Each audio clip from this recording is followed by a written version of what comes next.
ಒಂದು ದೊಡ್ಡ ಘಟನೆ ಇವತ್ತು ನಾನು ಹೇಳಲೇಬೇಕಾಗ್ತದೆ. ಅಧ್ಯಕ್ಷರಾದರು, ಕೊನೆಗೆ ಪಾಂಚಜನ್ಯ ಮಾಡ್ದು. ಪಾಂಚಜನ್ಯ ಮುಗಿದ್ಮೇಲೆ ನಮ್ಮ ಸರ್ಕಾರನೂ ಬಂತು, ಎಲ್ಲ ಆಯಿತು. ಅದಾದಮೇಲೆ ಮಂತ್ರಿಮಂಡಲ ಮಾಡಬೇಕಾಯ್ತು. ಮಂತ್ರಿಮಂಡಲ ನಡೀತು. ಮಂತ್ರಿಮಂಡಲ ನಡೆದ ತಕ್ಷಣ ಕೊನೆಗೆ ನಾನೇ ಎಲ್ಲರಿಗೂ ಯಾರು ಮಂತ್ರಿ ಮಾಡಬೇಕು ಅಂತ ನಾನು ಬರೆದಿದ್ದೀನಿ ಅಂತ ಲಿಸ್ಟಲ್ಲಿ ನಾನು ಅವ್ರು ಕೂತ್ಕೊಂಡೆ ಮಂತ್ರಿಮಂಡಲನ ಬರೆದಿದ್ದೀವಿ. ಎತ್ಕೊಂಡೋಗಿ ಪ್ರೆಸೆಂಟೇಷನ್ ಮಾಡಿದ್ರು ಇದಕ್ಕೆ ಹೈಕಮಾಂಡ್ಗೆ. ಮಾಡಿದ್ರೆ ಕೊನೆಗೆ ಫೈನಲ್ ಲಿಸ್ಟ್ ಈಚೆ ಬಂದು ಗವರ್ನರ್ಗೆ ಹೋದಾಗ ನಾನು ಇಲ್ಲ, ಜಯಚಂದ್ರನೂ ಇಲ್ಲ, ಇಬ್ರು ಇಲ್ಲ. ಬರೀ 9 ಜನ ಮಂತ್ರಿ SM ಕೃಷ್ಣ ಗೌರ್ಮೆಂಟಲ್ಲಿ.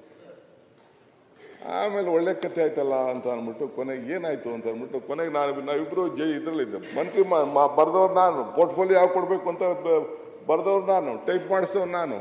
ಅಲ್ಲಿ ಎತ್ಕೊಂಡೋಗಿ ಕೊಟ್ಟರೆ ನಾವು ಬರೀ 9 ಜನ ತಗೊಳ್ಳೋದು, ಎಲ್ಲ ಜಾತಿಗೂ ಒಂದೊಂದು. ನಮ್ಮ ಜಾತಿಲಿ ಶ್ರೀಕಂಠೆ ಅಂತ ಒಬ್ಬರೇ, ಮಿಕ್ಕಿದ್ದು ಯಾರು ಇಲ್ಲ ಅಂತ. ಪೇಪರ್ಲೆಲ್ಲ ನಾನು ಪೊಲಿಟಿಕಲ್ ಸೆಕ್ರೆಟರಿ ಟು CM ಅಂತ ಬರ್ತಾ ಇದ್ದೆ ಪೇಪರ್. ನನಗೆ ಗೊತ್ತಿಲ್ಲ, ಫೋನ್ ಮಾಡ್ತಾರೆ ನನಗೆ. ಆಮೇಲೆ ಒಬ್ಬ ಅಸ್ಟ್ರಾಲಜರ್ ಫೋನ್ ಮಾಡಿದೆ, ಗುರುಗಳೇ ದ್ವಾರಕನಾಥ್ ಅಂತ ಒಬ್ಬ ಇದ್ದಾರೆ, ಅವ್ರಿಗೆ ಫೋನ್ ಮಾಡಿದೆ. ಅವರು ಲೆಕ್ಕ ಹಾಕ್ಬಿಟ್ಟು ಒದ್ದು ಕಿತ್ಕೋಬೇಕು ಅಂದ್ರು. ನಿನ್ಗೆ ಅಧಿಕಾರ ಬೇಕಾದ್ರೆ ಒದ್ದು ತಗೋಬೇಕು ಅಂತ. ಏನು ಮಾಡೋದು ಅಂತ ಅಂದ್ಬಿಟ್ಟು ಕೊನೆಗೆ ಜಯಚಂದ್ರ ಇದ್ದ ಒಬ್ಬ PA ನನಗೆ ಫೋನ್ ಮಾಡಿದೆ. ಇವತ್ತು ಆ PA ಇಟ್ಕೊಂಡಿದ್ದೀನಿ, ಅವ್ರ ಹತ್ರ ಇದ್ದೋ ನನ್ನ ಹತ್ರ ಸೇರಿಸ್ಕೊಂಡಿದ್ದೀನಿ. ನಾನು ಒಬ್ಬ PA, ಶ್ರೀಧರ್ ಅಲ್ಲ, ಬೇರೆ ಒಬ್ಬ PA PS ಇದ್ರು, ಇದಕ್ಕೆ ಇಟ್ಕೊಂಡಿದ್ದೀನಿ. ಸೊ ನಾನು ಜಯಚಂದ್ರ ಇಬ್ಬರು ಓದೋ ಬಾಕ್ಲು ಒದ್ದಿದ್ದೆ ನಾನು. ಇವನು ಜಯಚಂದ್ರ ಗಡಗಡ ಅಂತ ನಡುತ್ತಾ ಇದ್ದಾನೆ, ಇಲ್ಲೇ ಕೂತಿದ್ದಾನೆ, ಗಡಗಡ ಅಂತ ನಡುತ್ತಾ ಇದ್ದಾನೆ. ಮಲಗಿದ್ದವ್ರು ಎದ್ದು ಬಂದರು, ಸಾಹೇಬ್ರೆ ನಾವು ಯಾವನು ಇಲ್ಲದೆ ಹೋದಾಗ ನಿಮ್ಮ ಜೊತೆ ಇದ್ದೀವಿ, ರಾಜ್ಯಸಭಾ ಮೆಂಬರ್ ಮಾಡಿದ್ದೀವಿ, ನಮ್ಮದು ಋಣ ಇದೆ, ನಿಮ್ಮ ಅನುಭವ ಇದೆ, ಋಣ ಇದೆ. ನಿಮ್ಮನ್ನ PCC ಪ್ರೆಸಿಡೆಂಟ್ ಮಾಡಿದ್ದೀವಿ, ನಿಮ್ಮನ್ನ ಚೀಫ್ ಮಿನಿಸ್ಟರ್ ಮಾಡಿದ್ದೀವಿ. Without me there is no government ಅಂದೆ. Jayachandra, do you agree with my word? You can't take swearing without me. If you want to take swearing only with me. ಇಲ್ಲಾಂದ್ರೆ ಯಾರು ಇಲ್ಲದೆ ಹೋಗಲಿ ನಾನು ಇರಬೇಕು ಅಂತ ಹೇಳಿದೆ. ಆ ಥರ ನಡೀತು. ಕೊನೆಗೆ ರಾತ್ರಿ ಗವರ್ನರ್ ಸ್ಪೀಕರ್ ಕೊಟ್ಬಿಟ್ಟಿದ್ದಾರೆ ಇವ್ರಿಗೆ, ಗವರ್ನರ್ ಹೊರಟೋಗಿದೆ, ಟೈಮ್ ಫಿಕ್ಸ್ ಆಗಿದೆ, ಏನೆಲ್ಲ ಶಾಮಿಯಾನೆಲ್ಲ ಆಗ್ತಾ ಇದ್ದಾರೆ ಅಲ್ಲಿ. ನಥಿಂಗ್ ಡೂಯಿಂಗ್ ಅಂದೆ. Without me you can't run a government ಅಂತ ಹೇಳಿದೆ. ಏನು ಹಿಂಗೆ ರುದ್ರ ಅವತಾರ ಆಡ್ತಾ ಇದ್ದಾರೆ? ರುದ್ರ ಅವತಾರ ಅಲ್ಲ ಸ್ವಾಮಿ, ಜನ ನನ್ನ ಬಗ್ಗೆ ಏನು ಮಾತಾಡ್ತಾ ಇದ್ದಾನೆ ಗೊತ್ತು, ಅದೆಲ್ಲ ಸಾಧ್ಯ ಇಲ್ಲ ಅಂತ ಹೇಳಿದೆ. ಅದಕ್ಕೆ ಈ ಜಯಚಂದ್ರ ಸಾಕ್ಷಿ. ಸೊ ಆಮೇಲೆ ಕೊನೆಗೆ ಬೆಳಗ್ಗೆ ಆಮೇಲೆ ಮಿಸಸ್ ಕೃಷ್ಣ ಫೋನ್ ಮಾಡಿದ್ರು. ಇಲ್ಲ, ನಿನಗೆ ನಾನು ವಿಚಾರಿಸಿ ನಮ್ಮ ಜೋಯಿಷ್ ಹತ್ರ, ನಿನಗೆ ಟೈಮ್ ಸರಿ ಇಲ್ಲ, ಸ್ವಲ್ಪ ತಾಳ್ಮೆಯಿಂದ ಇರು ಅಂತ. ತಿರ್ಗಿ ಅವ್ರ ಮಗಳು ಹೇಳಿದ್ರು, ಅಮ್ಮ ಅದೆಲ್ಲ ಬಿಟ್ಬಿಡಿ, ನಾನು ನನ್ನ ಜ್ಯೋತಿಷ್ ಹತ್ರ ವಿಚಾರಿಸಿದ್ದೀನಿ, ನಾನು ಇವತ್ತು ಮಂತ್ರಿ ಇಲ್ಲ, ನನ್ನ ಮಂತ್ರಿ ಇಲ್ಲ, ನಾನಿಲ್ಲ ಅಂದರೆ ಈ ಸರ್ಕಾರ ಇಲ್ಲ ಅಂತ ಹೇಳಿದೆ. ಕೊನೆಗೆ ಆಯಿತು ಅಂತ ಹೇಳಿ ಕೊನೆಗೆ ಬೆಳಗಿನ ಜಾವ 6 ಗಂಟೆಗೆ, ಬೆಳಗ್ಗೆ 2 ಗಂಟೆಯಿಂದ 6 ಗಂಟೆ ಜಗಳ ಮಾಡಿ ಗವರ್ನರ್ ಫೋನ್ ಮಾಡಿ ಸ್ಟಾಪ್ ಮಾಡಿಸಿ ಸ್ವೇರಿಂಗ್ ಸೆರೆಮನಿನ. ತಿರ್ಗಾ ಹೈಕಮಾಂಡ್ಗೆ ಹೋಗಿ ಹೈಕಮಾಂಡ್ ಹತ್ರ ಮಾತುಕತೆ ಮಾಡಿ ತಿರ್ಗಾ ನಾವೆಲ್ಲ ಸೇರಿ ಮಂತ್ರಿ ಆದೋ. ಮಾಡ್ತೀರಾ ಅಂತ ಇವಾಗೂ ಹಿಂಗೆ ಮಾಡ್ತೀರಾ? ಅದೇ ಪಿಕ್ಚರ್ ಬರ್ಬೇಕಾ ಈಗ? ಯಾಕಂದ್ರೆ 2.5 ಆಯ್ತಲ್ಲ ನೋಡಪ್ಪ. ಇವಾಗೂ ಹಂಗೆ ಈಗ ನೀವೊಂದು ಮಾತು ಹೇಳಿದ್ರಿ, ಅಲ್ಲಲ್ಲ ನಿಮ್ ಬಗ್ಗೆ ನಾನು ಹೊಗಳ್ತಾ ಇದ್ದೀನಿ, ನೀವೊಂದು ಹೇಳ್ದಿ, ನಮ್ಮ ಅಸ್ಟ್ರಾಲಜಿ ಹೇಳಿದ್ರು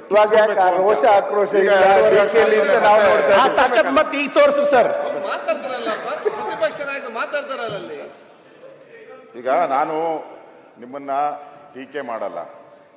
ನಿಮ್ಗೆ ನಿಮ್ಮ ಹಿಸ್ಟ್ರಿಯನ್ನ ಹೇಳಿದ್ದೀರಾ, ಜಯಚಂದ್ರ ಅವರು ಇದಕ್ಕೆಲ್ಲ ಸಾಕ್ಷಿಯಾಗಿದ್ದಾರೆ. ಪಕ್ಕದಲ್ಲಿ ನಾವು ಇದ್ದೀರಿ, ಎಲ್ಲ ನಾವು ನೋಡಿದ್ದೀರಿ ಹಿಂದೆ ಏನೇನಾಯ್ತು ಎಲ್ಲ. ನಿಮ್ಮ ಟಿಕೆಟ್ ತಪ್ಪಿದಾಗ ಮೊದಲನೇ ಬಾರಿ ಎಲ್ಲ ಹೇಳಿದ್ದೀರ. ಈಗ ಮತ್ತೆ SM ಕೃಷ್ಣ ಅವ್ರ ಬಗ್ಗೆನೂ ಮಾತಾಡಿದ್ದೀರಾ. ನಾನು ಇವತ್ತು ಹೇಳ್ತೀನಿ, ಅವರಿಂದ ನಿಮಗೆ ಒಂದು ಒಳ್ಳೇದಾಗಿದೆ, ಪ್ರಶ್ನೆನೇ ಇಲ್ಲ. ಸೊ ತಾವು ಒಂದು ಮಾತು ಹೇಳಿದ್ದೀರಾ, ಕಿತ್ಕೊಬೇಕು ಅನ್ನೋದು, ಒದ್ದು ಕಿತ್ಕೊಬೇಕು ಅಂತ. ಅಂದ್ರೆ ಪಾಠ ಇಲ್ಲಿರೋರಿಗೆಲ್ಲ ಅದೇ ಪಾಠನ, ಇಲ್ಲಿರೋರಿಗೆಲ್ಲ ಅದೇ ಪಾಠನ ಒದ್ದು. ಈಗ ನೀವು ಯಾವಾಗ ಒದ್ದು ಕಿತ್ಕೊಂತೀರ ಆ ಪದವಿನ, ಮುಖ್ಯಮಂತ್ರಿ ಪದವಿನ ನೀವೇ ಹೇಳಿದ್ರೆ, ಯಾವಾಗ ಒದ್ದು ಕಿತ್ಕೊಂತೀರಾ? ಯಾವಾಗ ಮುಹೂರ್ತ ಫಿಕ್ಸ್ ಮಾಡಿದ್ದಾರೆ?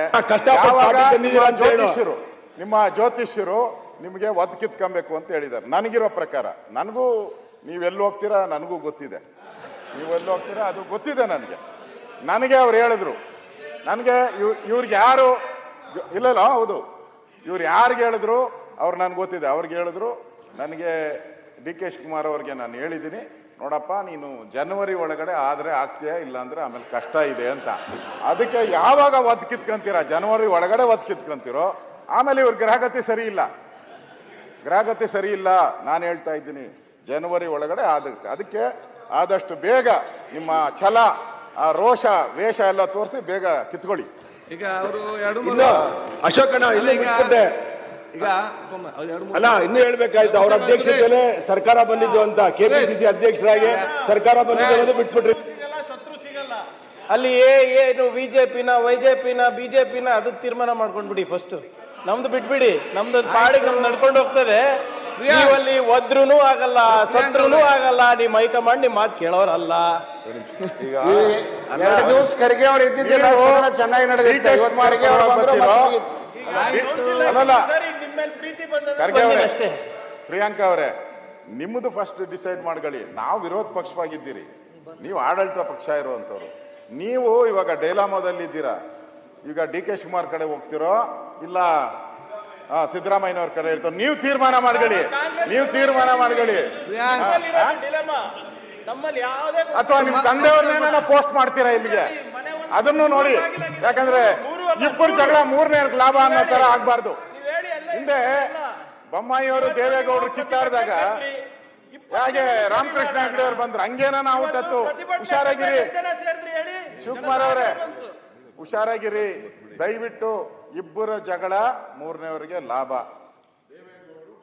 ಬೊಮ್ಮಾಯಿಯವ್ರ ವಿಚಾರ ಬಂದಾಗ, ಜಯೇಶ್ ಪಟೇಲ್ ವಿಚಾರ ಬಂದಾಗ ರಾಮಕೃಷ್ಣ ಹೆಂಗ್ ಬಂದ್ರು ಹಂಗಾಗ್ಬೋದು. ಹುಷಾರಾಗಿರಿ. ಆಮೇಲೆ ಈ ಪ್ರಿಯಾಂಕಾ ಖರ್ಗೆ ಅವ್ರನ್ನ ನಂಬ್ಕೊಂಡ್ರೆ ನಿಮ್ ಗೋವಿಂದ ಮಾಡ್ಬಿಡ್ತಾರೆ. ಹುಷಾರಾಗಿರಿ. ಕೂತ್ಕೊಳ್ಳಿ ಪ್ಲೀಸ್, ಆಮೇಲೆ ಮಾತಾಡೋದು ಕೂತ್ಕೊಳ್ಳಿ. ಓಟ್ ಹಾಕಿದೆ ಅಂದ್ರಲ್ಲ ದೇವೇಗೌಡರು, ನಮ್ಗೆ 5 ಜನಕ್ಕೆ, ನನಗೂ ರೇವಣ್ಣಗೆ ಕೊಟ್ಟಿದ್ರು. ನಾವು ಕೂಡ ಜನತಾ ದಳದಿಂದ ಗೆದ್ದು 6 ಜನ ದೇವೇಗೌಡರು ಓಟ್ ಹಾಕಿದ್ವಿ ಅಂತ ಗೆದ್ದಿದ್ರಿ. ನಾವು 6 ಜನ ಜನತಾ ದಳದವ್ರು ಗೆದ್ದವರು. SM ಕೃಷ್ಣ ಸಾಹೇಬ್ರಿಗೆ ಓಟ್ ಹಾಕಿದ್ವಿ, 41 ಆಗಿದ್ದು. ಕಾಂಗ್ರೆಸ್ ಗೆದ್ದಿದೆ 34 ಅವತ್ತು. ಚಂದ್ರಪುರ ಆಯ್ತು. ಉತ್ತಮ ಮಾಹಿತಿ ಕೊಟ್ಟು ಧನ್ಯವಾದಗಳು. ದೇವೇಗೌಡರು ಪ್ರೈಮ್ ಚೀಫ್ ಮಿನಿಸ್ಟರ್ ಇದ್ರು, ನರಸಿಂಹರಾಯರು ಅವ್ರಿಗೆ ಹೇಳಿದ್ರು ಲಾಸ್ಟ್ ಅಲ್ಲಿ ಟಿಕೆಟ್ ಕೊಟ್ಟಾದ್ಮೇಲೆ ಕೊನೆಗೆ 5 ಜನ ಇನ್ಕ್ಲೂಡಿಂಗ್ ಜಯಪ್ರಕಾಶ್ ಹೆಗಡೆ, ಜಯಪ್ರಕಾಶ್ ಹೆಗಡೆ ಸೇರಿ ನೀವು 5 ಜನ ಇನ್ಕ್ಲೂಡಿಂಗ್ ದೇವೇಗೌಡರು ಓಟು ಬಿತ್ತು. ನನಗೂ ಗೊತ್ತಿದೆ ಅದು, ಮುಖ್ಯ ದೇವೇಗೌಡರು ಓಟೇ ಬಿತ್ತು. ನನಗೆ ಗೊತ್ತು, ಐ ನೋ ದಿ ಅಕೌಂಟ್ಸ್. ಎಲ್ಲಿತ್ತು ರೈಸ್ ಸಂಘದವ್ರು ಇತ್ತು, ನೀವು ಹಾಕಿದ್ರಿ ಅಂತ ಹೇಳಿ. ಈಗ ಉಪಮುಖ್ಯಮಂತ್ರಿ ಅವರೇ, ಈಗ ಚರ್ಚೆ ಬೇಡ ವಿಚಾರ. ಪ್ರತಿಪಕ್ಷದನಾಗಿ 2-3 ಪ್ರಶ್ನೆ ನಿಮ್ಮ ಹತ್ರ ಕೇಳಿದ್ದಾರೆ.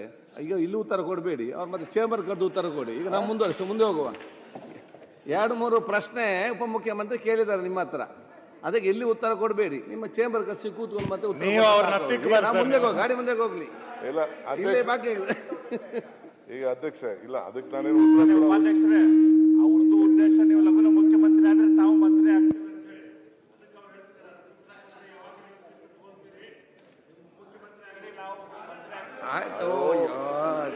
ನನಗೆ ಅಸ್ಟ್ರಾಲಜರ್ ಹೇಳಿದ್ದು ಅವತ್ತು ನಿಮ್ಮ ನೇತೃತ್ವದೊಳಗಡೆ ನಮಗೆ ಮೀಸಲಾತಿ ಸಿಗಲಿ, ನಿಮ್ಮ ನೇತೃತ್ವದೊಳಗಡೆ ನಮ್ಗೆ ಮೀಸಲಾತಿ ಸಿಗಲಿ. ಬೇಗನೆ ಆಚೆ ಕಡೆ ಬನ್ನಿ ಸರ್. ಈಗ ಅವತ್ತು ಅದೇ ಅಸ್ಟ್ರಾಲಜರು SM ಕೃಷ್ಣರವ್ರನ್ನ ರಾಜ್ಯಸಭೆ ಮಾಡ್ಬೇಕಾದ್ರೆ ಅವ್ರು ಗೈಡ್ ಮಾಡಿದ್ರು, PCC ಪ್ರೆಸಿಡೆಂಟ್ ಆಗ್ಬೇಕಾದ್ರು ಗೈಡ್ ಮಾಡಿದ್ರು, ಅವರೇ ಮಾಡಿದ್ರು. ಆವತ್ತಿನ ಕಾಲದಲ್ಲಿ ನಾನು ಏನು ಇಲ್ಲದೆ ಹೋದಾಗೆ ನನಗೆ ನಾ ಇನ್ನೂ ಮಂತ್ರಿನೇ ಇರಲಿಲ್ಲ, MLAನೂ ಇರಲಿಲ್ಲ. ನೀನು ಇಷ್ಟು ವರ್ಷ MLA ಆಯ್ತೀಯಾ, ತಿರ್ಗಾ ಮಂತ್ರಿನೂ ಆಯ್ತೀಯಾ, ನಿಂಗೆ ಟಿಕೆಟ್ ಸಿಗಲ್ಲ ಅಂತಲೂ ಹೇಳಿದರು. ನಾನು ಮಂತ್ರಿ ಆಗಿದ್ದಾಗೆ ನಿಂಗೆ ಟಿಕೆಟ್ ಸಿಗಲ್ಲ ಅಂತ ಕೂಡ ಹೇಳಿದರು. ಹಾಗೂ ಹೇಳಿದ್ದಾರೆ ಈ ರಾಜ್ಯದಲ್ಲಿ ನನಗೆ ಯಾವ್ದು ಏನೇನು ಸ್ಥಾನ ಸಿಕ್ಕಿದೆ ಅಂತಲೂ ಹೇಳಿದ್ದಾರೆ. ನಾನು ಈಗ ಅದನ್ನು ಚರ್ಚೆ ಮಾಡೋಕ್ಕೆ ನಾನು ಹೋಗೋದಿಲ್ಲ, ಅವಶ್ಯಕತೆ ಇಲ್ಲ. ಪರ್ಸನಲ್ ಆಗಿ ಮಾತಾಡೋಣ, ಅದನ್ನ ಆಮೇಲೆ ರೂಮಲ್ಲಿ ಮಾತಾಡೋಣ. ನೀವು ದಯವಿಟ್ಟು ಪರ್ಸನಲ್ ಆಗಿ ಒಂದು ಮಾತಾಡಬೇಡಿ ಸರ್ ಅವ್ರ ಜೊತೆಗೆ. ಕೆಲವೆಲ್ಲ ಏನೇನೋ ನಿಮ್ ವಿಚಾರ ಇಡುತ್ತಾರೆ, ಅದು ಪರ್ಸನಲ್ ಆಗಿ ಮಾತಾಡಬೇಕು. ನಾನು ರೂಲಿಂಗ್ ಕೊಡ್ತಾ ಇದ್ದೇನೆ ಅಧ್ಯಕ್ಷ. ಭಯ ಇದೆ ಸೀಟ್ ಮೇಲೆ, ಹೊಸ ಸೀಟ್ ಮಾಡಿಸಿದ್ದೀರಲ್ಲ, ಇನ್ನೊಂದ್ ಸ್ವಲ್ಪ ದಿನ ಕೂತ್ಕೊಬೇಕು ಅಂತ ಆಸೆನಾ, ಹೋಗ್ಬೇಕು ಅಂತ ಆಸೆನಾ? ಅಶೋಕ್, ನಾನು ಅವ್ರು ನನಗೆ ಹೇಳಿದ್ರೆ ನಿಮ್ಮಲ್ಲಿರೋ ಒಂದು 25-30 ಜನ ಶಿಫ್ಟ್ ಆಗ್ಬಿಡ್ತಾರೆ.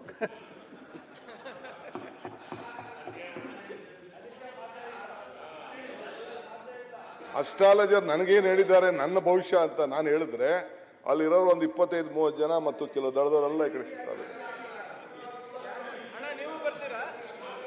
I don't want to disclose. ಏನಪ್ಪ ನಮ್ ದಳದವ್ರು ಯಾರು ಬರಲ್ಲ ಗುರುವೇ. ಕರೆಕ್ಟ್ ಆಗಿ ಹೇಳಿದ್ದಾರೆ. ನಾನು ಇಲ್ಲ ಕರೆಕ್ಟ್ ಹೇಳಿದ್ದಾರೆ. ಅವ್ರು ಕರೆಕ್ಟ್ ಆಗಿ ಹೇಳಿದ್ದಾರೆ. ನನ್ನ ಸಹಮತಿ ಇದೆ. ಅವ್ರು ಯಾವ ಮಾಟ ಅವಾಗ ಹೇಳಿದ್ರು, ನೀವು ಬಿಜೆಪಿ ಅವ್ರು ನನ್ನ ಕರೆದ್ರ ಅಂತ. ಜ್ಞಾನೇಂದ್ರ ಹೇಳಿಲ್ವಾ ನಿಮ್ಗೆ? ಮೋಸ್ಟ್ಲಿ ಅವ್ರು ನಮ್ಮ ಕಡೆನೆ ಬರಂಗವ್ರೆ. ಅವಾಗ ನಾವು ಅವ್ರ ಜೊತೆ ಓದ್ತಿರಲ್ಲ. ಈಗ ಮುಂದಕ್ಕೆ ಹೋಗುವ. ಸುನೀಲ್ ಹೇಳ್ಯಾ ನೀನು? ನಾನಲ್ಲಿ ಬರ್ತೀನೇನೆಯ? ನೀವಿಬ್ರು ಪರ್ಸನಲ್ ಆಗಿ ಮಾತಾಡೋರು, ಯೋಗೇಶ್ವರ್ ಅವರೇ ಸಂಧಾನ ಪರ್ಸನಲ್ ಆಗಿ ಮಾತಾಡ್ಕೊಳ್ಳೋರು, ನಾವ್ ಯಾಕಂದ್ರೆ ಗಡ್ಡಿ ಬರೋದು? ಯೋಗೇಶ್ ನಮ್ಮ ಸಿದ್ದರಾಮಯ್ಯನ ಕರೆಕ್ ಹೋಗಿದ್ದಂತೆ, ನಮ್ಮ ಇನ್ನೊಬ್ಬರನ್ನ ಯಾರು ಕರೆಕ್ ಹೋಗಿದ್ದ ಬಂದ್ಬಿಡಿ ಅಂತ. ಯಾರು ನೆನ್ನೆ ಹೇಳ್ತೀರಿ ಇರ್ಲಿ. ಓಕೆ ಅಧ್ಯಕ್ಷ.